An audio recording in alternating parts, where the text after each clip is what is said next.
पूछ रहे हैं, एक करके बताते चलो, ठीक है? नहीं बताया तुम सबका मार करना धो ना, जैसे कीड़ा का मुड़ी पूछा जाता है ना, उसी तरह देख पूछ देंगे, ठीक है? सिलो लोढ़ा ला के। चलो ठीक है। अब बता दो भाई, चाप किसे कहते हैं? कोई एक बंदा काटने पर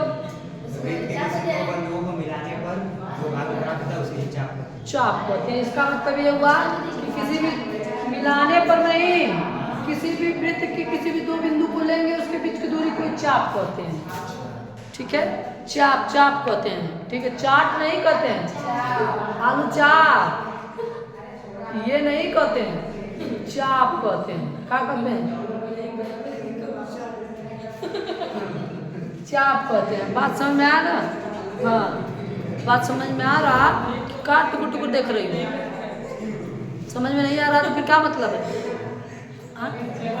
देखो, अब त्रिज्यखंड किसे कहते हैं भाई? त्रिज्यखंड किसे कहते हैं? बोलो बोलो बोलो, तुम ही बोलो, बोलो जी। त्रिज्या के माध्यम से खींची गई दो रेखा के बीच के भाग को क्या बोलते हैं? जैसे देखा त्रिज्या के माध्यम से, त्रिज्या देखा टच करते किसी भी वृत्त के दो बिंदुओं को, उसके बीच की दूरी को टोटल भाग को ही क्या कहते हैं?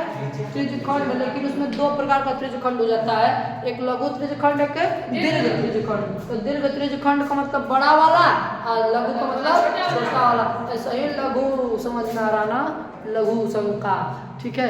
तो का छोटा हो जाएगा। बात समझ आ रही? अब क्या बात करते हैं, केंद्र किसे कहते हैं भाई? केंद्र बताओ भाई। हम बताएं? हाँ, वृत्त की केंद्र स्थिर होता है इसलिए। केंद्र किससे होता है? इसी को केंद्र कहते हैं। किसी भी निश्चित बिंदु को केंद्र कहते हैं। वृत्त के स्थिर बिंदु को हाँ, सही तो बोले क्या ना? कहते हैं? केंद्र कहते हैं। इतना बात समझ में आया कि नहीं समझ में आया? सबको समझ में आ गया? ए पिछवा बिंदवा कैसा रे?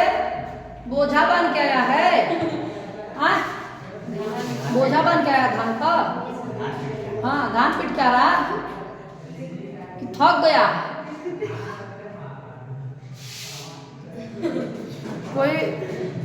कोई रास्ते में भेटा नहीं ना गया है यादगार पल? हाँ, सो रहा है भाई, काहे ऐसा कर रहा है? कुछ दिक्कत है? चलो ठीक है, अब प्रश्नावली निकालो। एक